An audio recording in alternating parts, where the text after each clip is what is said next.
الطاف احمد سر آپ کا بہت بہت شکریہ.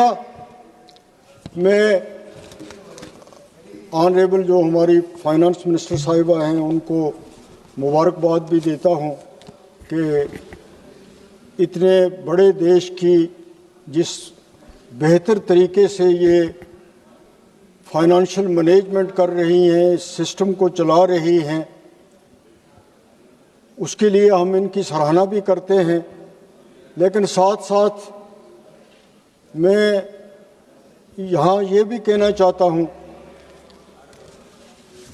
کہ کئی ایسی چیزیں ہیں جو لوگوں تک نہیں پہنچتی ہیں، اور اس وقت خاص طور پہ اس ملک میں سب سے بڑا مسئلہ بے روزگاری کا ہے. اور اس بجٹ میں جو انہوں نے پیش یہاں پہ کیا اس میں بے روزگاری کے حوالے سے کوئی روڈ میپ لوگوں کے سامنے نہیں آیا.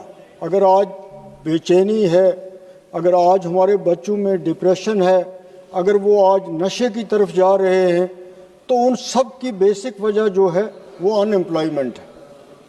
آج یونیورسٹیاں کھولی جا رہی ہیں، سینٹرل یونیورسٹیاں کھل رہی ہیں، کلسٹر یونیورسٹیاں کھل رہی ہیں، بڑے بڑے انجینئرنگ کالج کھل رہے ہیں، یہ سب کچھ ہو رہا ہے. لیکن جو لوگ وہاں سے ڈگری کر کے نکل رہے ہیں ان کے لیے کوئی روڈ میپ نہیں ہے. اتنا بڑا پیسہ اس سیکٹر پہ خرچ کیا جا رہا ہے، لیکن جو وہاں سے آ رہے ہیں، جو انجینئر بن رہے ہیں، جو ڈاکٹر بن رہے ہیں، جو ان یونیورسٹیوں میں پڑھ رہے ہیں، ان کے روزگار کا، ان کے فیوچر کا، ان کے کام کا، اس کے لیے کوئی چیز جو ہے وہ بجٹ میں نہیں ہے. تو ان انسٹیٹیوشنز کو کھولنے کا، ان یونیورسٹیوں کو کھولنے کا، ان کالجز کو کھولنے کا کیا فائدہ ہے اگر ان سے کوئی ایسی چیز نہیں ہوتی ہے جس سے لوگوں کو روزگار ملے.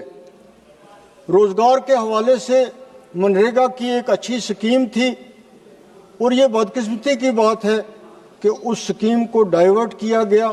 بلکہ یہ ہے کہ اب وہ سکیم آہستہ آہستہ وہ بند ہو جائے گی. ہم یہ نہیں ایکسپیکٹ کر سکتے کہ آپ یہ کہیں کہ ایک اسٹیٹ جو ہے وہ 40% اس کے لیے دے گی، یا یونین ٹیریٹری جو ہے وہ اپنے بجٹ میں سے کچھ حصہ دے گی.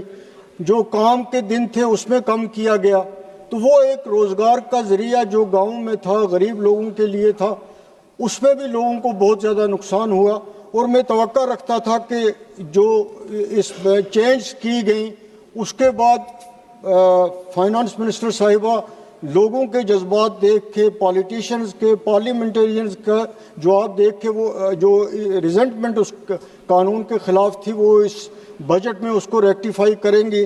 لیکن اس سلسلے میں بھی کچھ نہیں ہوا.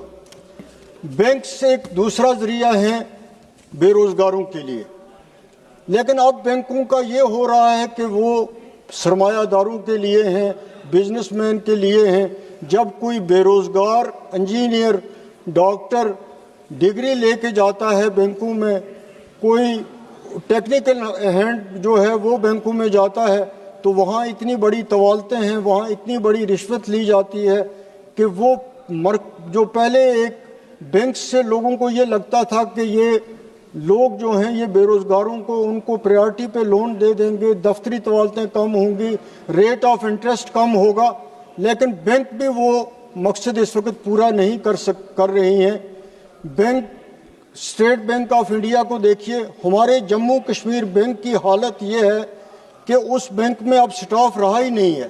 وہاں گارڈنر جو ہے وہ کلرک کا کام کرتا ہے، اور کلاس فورس جو ہے وہ کیشیئر کا کام کرتا ہے.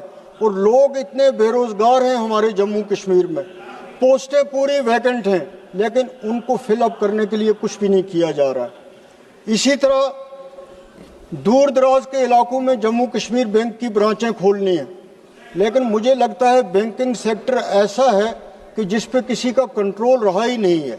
تو میں یہ چاہتا ہوں کہ گورنمنٹ آف انڈیا ہو، ان کا فائنانس ڈپارٹمنٹ. سر مجھے 2 منٹ تو چاہیے، مجھے بولنا ہے. میں تو ابھی تو میرے ٹورزم سیکٹر پہ آیا نہیں، تو اس پہ کچھ بھی نہیں ہو رہا ہے. ہمارے جموں کشمیر بینک سے لوگوں کو کوئی فائدہ نہیں ہو رہا ہے. ان کی برانچ جو ہیں وہ رورل ایریاز میں نہیں کھل رہی ہیں، تو اس سے کوئی فائدہ ہمیں نہیں رہا. جہاں تک ہمارا